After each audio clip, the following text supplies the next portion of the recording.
Welcome to my channel. இது போன்ற சுவாரஸ்யமான வீடியோக்களை தெரிந்து கொள்ள மறக்காம நம்மளுடைய சேனலை சப்ஸ்கிரைப் பண்ணி வச்சுக்கோங்க. என் அப்பா சொத்துக்காக 19 வயது இளைஞனுக்கு என்னை திருமணம் செய்து வைத்தார். நான் என் கணவரை சிறுவன் என்று நினைத்து தூங்கிடுவேன் என்று நினைத்தார். ஆனால் 19 வயது இளைஞன் என்னை முதல் இரவில் 4 மணி நேரம் தொடர்ந்து ஆசை தீர தீர என் அப்பா எனக்கு 19 வயது இளைஞனுக்கு திருமணம் செய்து வைத்தார். நான் என் கணவனை குழந்தையாகவே நினைத்து தூங்கிவிடுவேன். அதனால் என் அப்பாவை நான் மிகவும் திட்டி வந்தேன். ஆனால் எனக்கும் என் கணவருக்கும் எதுவும் நடக்காமலேயே நான் கர்ப்பமாக இருந்ததை அறிந்தபோது என் உயிரே போனது. நான் மணப்பெண்ணாக உட்கார்ந்திருந்தேன்.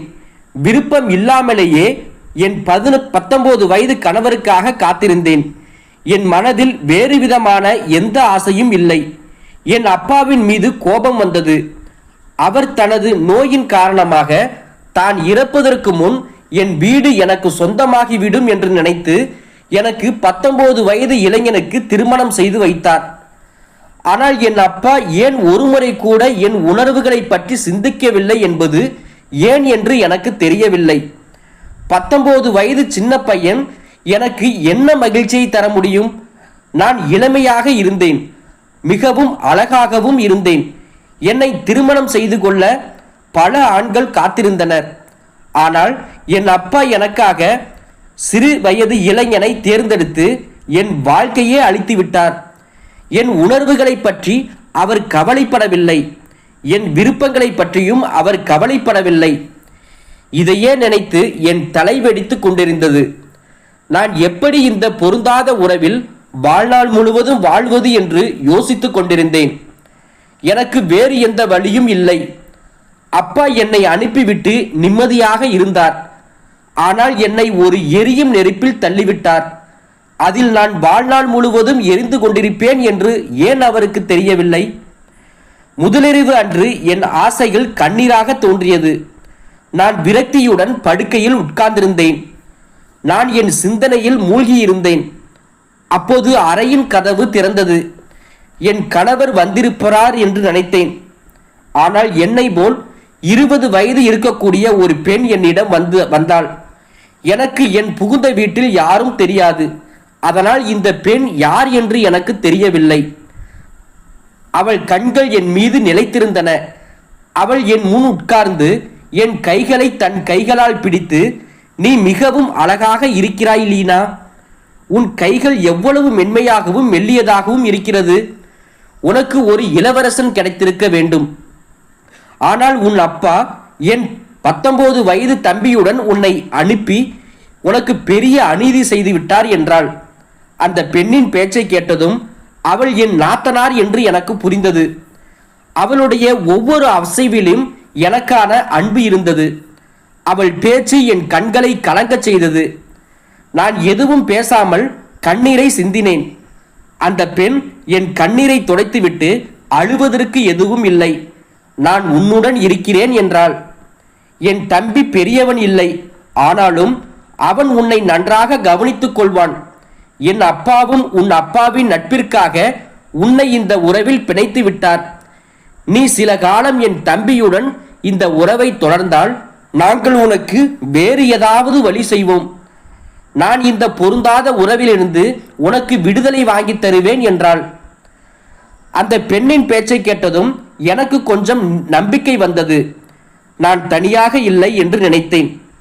உண்மையில் இந்த உறவிலிருந்து எனக்கு விடுதலை கிடைத்தால் என் விருப்பப்படி என் வாழ்க்கையை வாழலாம் என்று நினைத்தேன். என் அப்பாவிடம் எனக்கு எந்த நம்பிக்கையும் இல்லை. நான் திரும்பி அவரை பார்க்கவே கூடாது என்று முடிவு செய்தேன். அவள் எனக்கு ஆறுதல் சொல்லிவிட்டு அறையை விட்டு வெளியேறியதும் 19 வயது சிறுவன் அறைக்குள் வந்தான். ஒரே பார்வையில் அவன் என் கணவன் என்று எனக்கு தெரிந்தது. அவனை பார்த்ததும் நான் அதிர்ச்சி அடைந்தேன். எனக்கு ஒரு சகோதரன் இருந்திருந்தால் அவன் இவனைப் போலத்தான் இருந்திருப்பான். நான் இப்படி செய்ததற்கு அவன் புன்னகைத்து என்னை நோக்கி, லீனா, நான் உன்னை சாப்பிட்டு விடுவேன் என்று பயப்படுகிறாயா? நீ என் மனைவி என்று உனக்கு தெரியாதா என்றான். நானும் சிறிது நேரம் யோசித்தேன். 19 வயது சிறுவனின் வாயிலிருந்து என்னை மனைவி என்று சொல்லும் வார்த்தையை கேட்டதும் என் மனதில் ஒரு விசித்திரமான அலை ஓடியது. ஆனால் நான் அமைதியாகவே இருந்தேன். பிறகு நான் மிகவும் சோர்வாக இருக்கிறேன், உடை மாற்றி தூங்க வேண்டும் என்று சொன்னேன். அவன் எதுவும் ஆட்சேபனை தெரிவிக்கவில்லை. நான் வேகமாக குளியலறைக்குள் சென்றேன். நான் குளியலறையில் சவரின் கீழ் நீண்ட நேரம் நின்றேன். அந்த நேரம் திடீரென்று யாரோ என் மீது கண்களை வைத்தது போல் உணர்ந்தேன். நான் பயந்து போய் அங்கும் இங்கும் பார்த்தேன். ஆனால் இது ஒரு விசித்திரமான விஷயம். குளியலறையில் யாரும் வெளியில் இருந்து பார்க்கக்கூடிய ஜன்னல் இல்லை. அப்படியானால் அறையிலிருந்து யாராவது குளியலறைக்குள் எட்டி பார்க்கிறார்களா? ஆனால் யார் அறையில் இருந்தார்கள்? நான் மிகவும் கவலையடைந்தேன். நான் வேகமாக குளியல் அறையில் இருந்து வெளியே வந்தேன். என் கணவர் பிரதாப் படுக்கையில் ஆழ்ந்த தூக்கத்தில் இருந்தான். அவர் தூங்குவதை பார்த்ததும் அவர் அங்கு இல்லை என்று எனக்கு உறுதியானது. பிரதாப் தூங்கிக் கொண்டிருந்ததால் குளியலறையில் யார் என்னை எட்டி பார்த்தது என்று யோசித்துக் கொண்டே நான் அமைதியாக மற்றொரு ஓரத்தில் கண்களை மூடி படுத்து தூங்கினேன். நாள் முழுவதும் சோர்வாக இருந்ததால் என் கண்கள் மிகவும் சோர்வாக இருந்தது. சிறிது நேரத்தில் எனக்கு தூக்கமும் வந்துவிட்டது. ஆனால் நள்ளிரவில் எனக்கு விசித்திரமாக உணர்ந்தேன். நான் தூக்கத்தில் பயந்து எழுந்தேன். அறையில் இருட்டாக இருந்ததால் எனக்கு எதுவும் புரியவில்லை. கஷ்டப்பட்டு பக்கத்து மேசையில் இருந்த விளக்கை எரிய வைத்து என் படுக்கையில் படுத்திருந்த பிரதாப்பை பார்த்தேன். அவன் முன்பு போலவே தூங்கிக் கொண்டிருந்தான். மீண்டும் என் மனப்பிரமையா என்று எனக்கு தோன்றியது. யாரோ என்னை தொட முயற்சித்தார்கள் என்று எனக்கு தோன்றியது. இதையே நினைத்து நான் மீண்டும் விளக்கை அணைத்துவிட்டு தூங்கினேன். ஆனால் காலையில் நான் கண் விழித்த போது என் தோற்றம் கொஞ்சம் மோசமாக இருந்தது. இரவில் யாரோ என்னுடன் தவறாக நடந்து கொண்டது போல் இருந்தது. என் உடையும் சிறிது கிழிந்திருந்தது. பிரதாப் ஆழ்ந்த தூக்கத்தில் இருந்ததால் நான் கவலையுடன் அங்கும் இங்கும் பார்த்தேன். ஆனால் எல்லாம் சரியாக இருந்தது. எனக்கு மீண்டும் மீண்டும் மனப்பிரமை ஏற்படுகிறதா அல்லது வேறு ஏதாவது பிரச்சனையா என்று ஒருவிதமான விவரிக்க முடியாத கவலை என்னுள் சூழ்ந்தது. சிறிது நேரம் கழித்து நான் புத்துணர்ச்சியுடன் அறைக்கு வெளியே வந்தபோது சாப்பாட்டு மேசையில் என் மாமனார் அமர்ந்திருந்தார். அவர் என்னை கால் முதல் தலை வரை ஒரு மாதிரியான பார்வையில் என்னை பார்த்தார். எனக்கும் ஒன்றும் புரியவில்லை. உங்களுக்காகத்தான் காத்திருக்கிறேன், என்னுடன் உட்கார்ந்திருந்து காலை உணவு சாப்பிடுங்கள் என்றார். என் மாமனார் தனக்கு அருகில் ஒரு நாட்காரியை இழுத்து என்னை உட்காரும்படி சைகை செய்தார். அது எனக்கு சற்று விசித்திரமாக இருந்தது. நான் என் மாமனாரை முதல் முறையாக பார்க்கவில்லை. எனக்கு அவரை நன்றாகவே தெரியும். அவர் என் அப்பாவின் நண்பர் என்பதால் எங்கள் வீட்டிற்கு அடிக்கடி வருவார். ஆனால் ஆரம்பத்திலிருந்தே எனக்கு அவரை பிடிக்கவில்லை. அவர் எப்பொழுதும் என்னை ஆழமாக ஊடுருவி பார்ப்பது போல் உணர்ந்தேன். மேலும் அவர் என்னிடம் அருகில் உட்காரச் சொன்ன விதம் எனக்கு பிடிக்கவே இல்லை. நான் அவரிடமிருந்து தள்ளி ஒரு நாட்காலியில் உட்கார்ந்திருந்தேன். தலையை குனிந்தபடி காலை உணவு சாப்பிட ஆரம்பித்தேன். ஆனால் அவரது பார்வை என் மீதே பதிந்திருப்பதாக உணர்ந்தேன். சிறிது நேரத்தில் என் நாத்தனாரும் வந்து எனக்கு அருகில் உட்கார்ந்தாள். என் அழகை பற்றி என் நாத்தனார் பாராட்டினாள். பின்னர் தன் அப்பாவின் முன்னிலையில் குறும்புத்தனமாக, நேற்று இரவு பிரதாப் உங்களை தொந்தரவு செய்யவில்லையா என்று கேட்டாள். அவள் இப்படி கேட்பாள் என்று நான் எதிர்பார்க்கவில்லை. நான் மிகவும் சங்கடப்பட்டேன். என் மாமனாரை பார்த்தபோது அவர் முகத்தில் புன்னகை இருந்தது. என்னால் மீண்டும் தலையை நிமிர்த்த முடியாமல் தலையை குனிந்தபடியே இருந்தேன். என் தம்பி மிகவும் குறும்புக்காரன். அவன் இரவில் அவ்வளவு எளிதில் தூங்க மாட்டான். நான் அவனுக்கு நிறைய கதைகள் சொன்னால் மட்டுமே தூங்குவான். அதனால்தான் நேற்று அவன் உங்களை தொந்தரவு செய்தானா என்று கேட்டேன் என்று அவள் சொன்னாள். நான் மிகவும் சிரமப்பட்டு இல்லை என்று தலையை அசைத்துவிட்டு அமைதியாக காலை உணவில் கவனம் செலுத்தினேன். முடிந்தால் இந்த சூழலில் இருந்து எங்காவது மறைந்து விடலாம் என்றும் நினைத்தேன். நாங்கள் அனைவரும் காலை உணவு சாப்பிட்டுவிட்டு அங்கிருந்து சென்ற பிறகுதான் எனக்கு நிம்மதி ஏற்பட்டது. ஆனால் திடீரென்று என் நாத்தனார், அப்பா உங்கள் மீது பரிதாபப்பட்டுதான் என் தம்பியை உங்களுக்கு திருமணம் செய்து வைத்தார். இல்லை என்றால் எந்த அப்பாவும் தன் மகனின் வாழ்க்கையை சிறு வயதிலேயே கெடுக்க விரும்ப மாட்டார். அதனால் நீங்கள் அப்பாவை கொஞ்சம் பார்த்து கொள்ளுங்கள். அம்மா இறந்த பிறகு அவர் மிகவும் தனிமையாக இருக்கிறார் என்றாள். என் நாத்தனார் ஒரு கப் தேநீர் எடுத்து என் முன் வைத்து, அப்பா தன் அறையில் தேநீர் கொடுப்பார், போய் அப்பாவின் அறைக்கு தேநீர் கொடுங்கள், அவர் மகிழ்ச்சி அடைவார் என்றாள். அவள் பேசிய ஒவ்வொரு வார்த்தைக்கும் நான் பதட்டமடைந்தேன். ஆனால் என் நாத்தனாரை என்னால் மறுக்க முடியவில்லை. எனவே நான் தயக்கத்துடன் கட்டாயத்தில் நான் தேநீரை எடுத்து என் மாமனாரின் அறைக்கு சென்றேன். அவர் படுக்கையில் அமர்ந்திருந்தார். அவர் என்னை அருகில் அமரச் சொன்னார். விருப்பமின்றியும் நான் அருகில் அமர்ந்தேன். மெல்ல அவர் எனக்கு அருகில் வந்தார். மெதுவாக கூறினார், பிரதாப் உனக்கு அந்த மகிழ்ச்சியை தர முடியாது. அவன் இன்னும் சிறியவன்தான். ஆனால் இன்னும் சில நாட்களுக்கு பிறகு எல்லாம் சரியாகிவிடும் என்று சொன்னார். அவரது வார்த்தைகளை கேட்டதும் நான் பயந்து உடனே எழுந்து வேகமாக அறையிலிருந்து வெளியேறினேன். இந்த வீட்டை எனக்கு கொஞ்சம் கூட பிடிக்கவில்லை. 19 வயது கணவர் மட்டுமல்ல, என் மாமனாரும் எனக்கு பிடிக்கவில்லை. நேரடியாக என் அறைக்கு சென்றேன். பிரதாப் எழுந்து விட்டான். என்னை கண்டதும் வேகமாக என் அருகில் வந்து, லீனா, நீ எங்கே போனாய்? நான் அறையில் உன்னை காணவில்லையே, அதனால் மிகவும் கவலைப்பட்டு விட்டேன் என்றான். நான் அவனிடமிருந்து விலகி கோபமாக, மறுபடியும் எனக்கு அருகில் வராதே, இது எனக்கு பிடிக்கவில்லை என்று கூறினேன். அதை கேட்டதும் அவன் முகம் மாறிவிட்டது. அதற்கு பின்னால் அவன் ஏதோ சொல்ல முயன்றான். அப்போது என் நாத்தனார் உள்ளே வந்துவிட்டாள். அவன் கடைசி நேரத்தில் எழுந்திருப்பதற்காக அவனை கோபித்தாள். அவனது தேர்வு நெருங்கியது. அவன் படிப்பில் கவனம் செலுத்த வேண்டும் என்று அவனை திட்டினாள். நாள் முழுவதும் நான் பல எண்ணங்களால் கவலைப்பட்டேன். எனக்கு பசிக்கவும் இல்லை, தாகமும் இல்லை. இரவில் என் நாத்தனார் ஒரு பால் கிண்ணம் எடுத்து வந்து, லீனா, நீ முழு நாளும் ஒன்றும் சாப்பிடவில்லை, குறைந்தபட்சம் பாலாவது குடித்து உறங்கு என்று கூறினாள். அவளது அக்கறை எனக்கு பிடித்திருந்தது. மகிழ்ச்சியுடன் பால் குடித்தேன். பிரதாப்பும் வந்துவிட்டான். அவனும் பால் குடித்துவிட்டு படுத்து கொண்டான். அவன் என் மீது பொறுப்பாக இருந்தாலும் ஒரு பார்வை கூட என்னை நோக்கி பார்க்கவில்லை. உடனே தூங்க சென்று விட்டான். நான் அமைதியாக உறங்கச் சென்றேன். அடுத்த நாள் காலையில் கண் விழித்த போது என் உடைகள் தரையில் கிடந்தன. நான் அதிர்ச்சி அடைந்தேன். மேலும் என்னை பற்றி நான் மிகவும் குழப்பமாக உணர்ந்தேன். என் நிலைமை மோசமாகியது. இரவில் நான் சரியான உடைகளை அணிந்து உறங்கினேன். ஆனால் காலையில் என்ன உடை? தோல் பகுதியில் கிழிந்துவிட்டது. இரவில் யாரோ என்னை பலமாக பிடித்ததை போல இருந்தது. பதட்டத்துடன் நான் பிரதாப்பை பார்த்தேன். அவன் படுக்கையில் கீழே கிடந்தான்.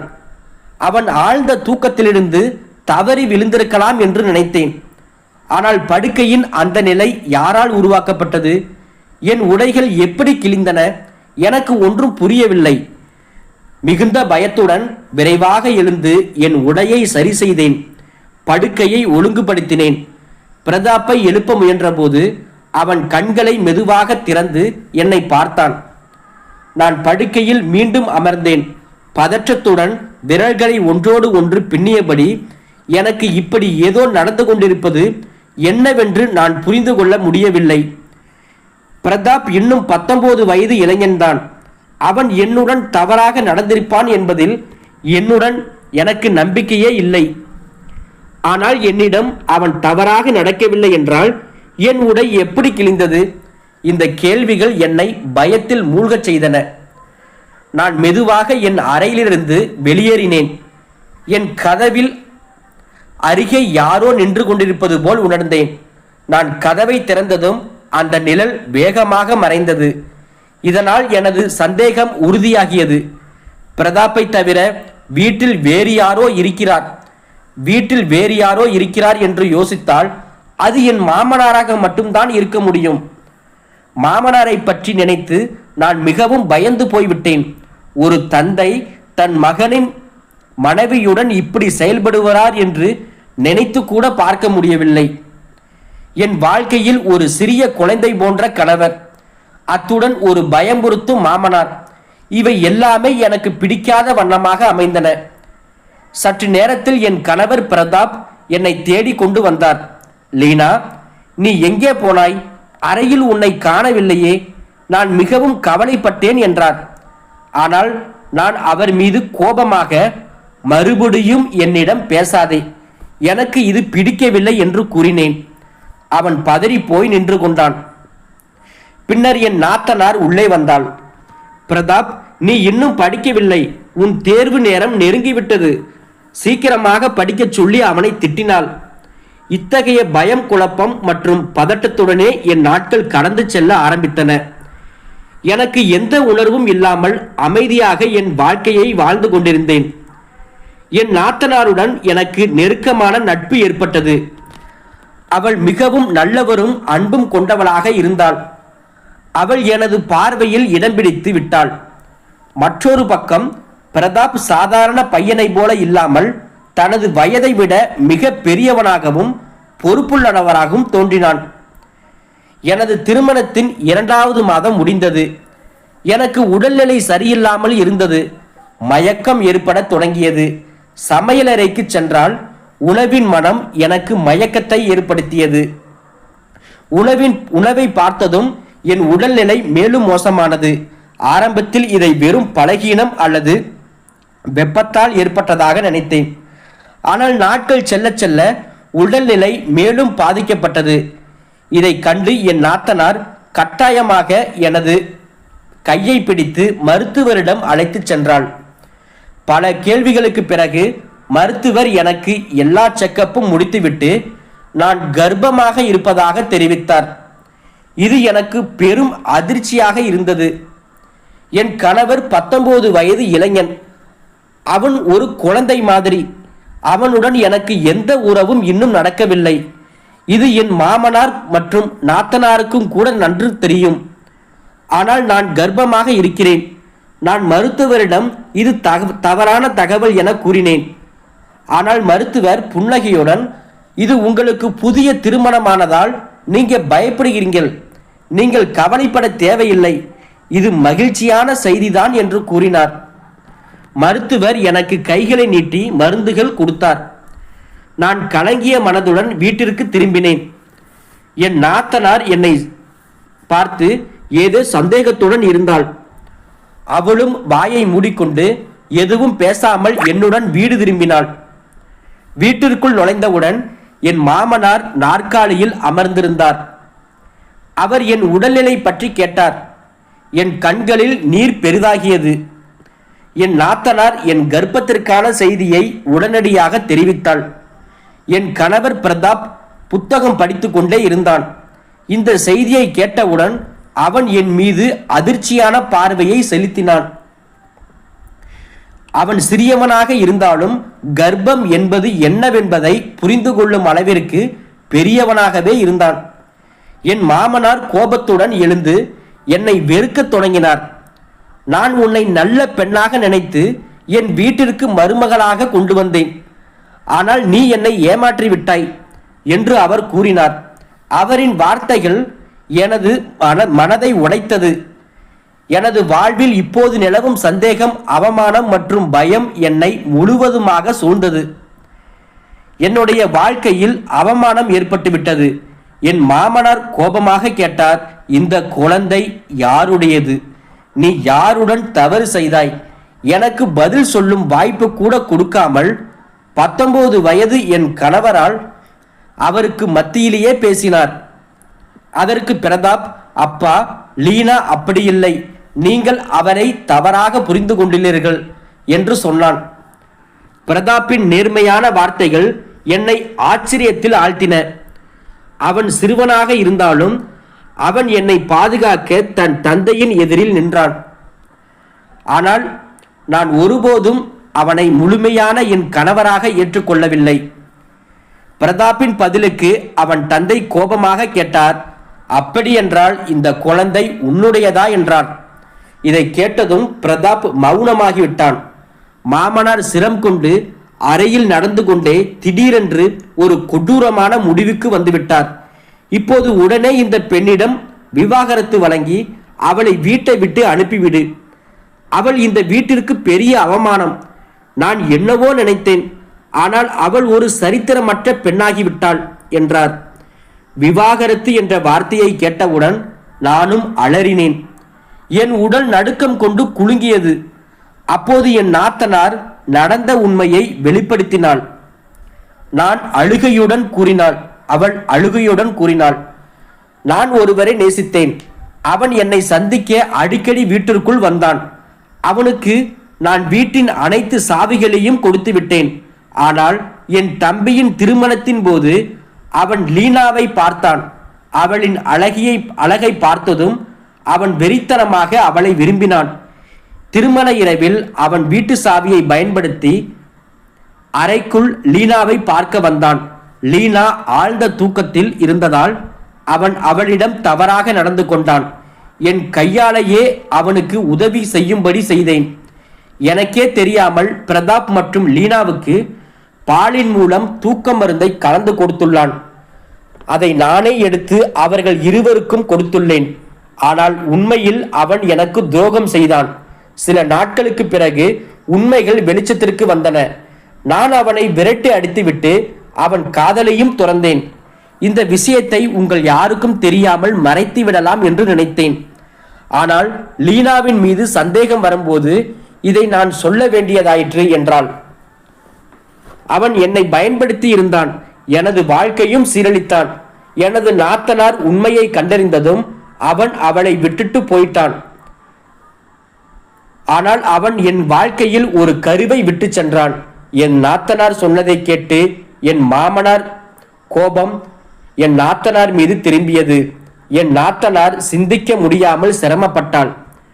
நான் செய்த தவறுக்காக என்னை மன்னித்து விடு லீனா என்று சொல்லி கதறி அழ ஆரம்பித்தாள். அவளும் ஏமாற்றப்பட்ட ஒருத்தி. நான் அவளுக்காக மன்னித்தேன். என் மாமனாரிடம் பேசி அவளுக்கு மன்னிப்பு கிடைக்க செய்தேன். பிரதாப் என்னை ஆதரித்து நான் எப்போதும் உன்னுடன் இருப்பேன் என்றான். பிரதாப்பின் இந்த மனதை பார்த்து நான் அவனை நேசிக்க ஆரம்பித்தேன். பின்பு என் கருவில் இருந்த குழந்தை உயிரிழந்தது. அடுத்த கட்டமாக நான் என் வாழ்க்கையை பிரதாப்புடன் சந்தோஷமாக வாழ்ந்தேன். இப்போதைக்கு பிரதாப்புக்கு எல்லா விவரமும் தெரிந்துவிட்டது. அவன் என்னை முழுவதுமாக தினமும் சந்தோஷப்படுத்தினான். இந்த வீடியோ பிடிச்சிருச்சு அப்படின்னா மறக்காம நம்ம சேனலை சப்ஸ்கிரைப் பண்ணுங்க. இதை பத்தி உங்களுடைய கருத்துக்களை கீழே இருக்கிற கமெண்ட் செக்ஷன்ல கண்டிப்பா சொல்லுங்க. தேங்க்ஸ் ஃபார் வாட்சிங்.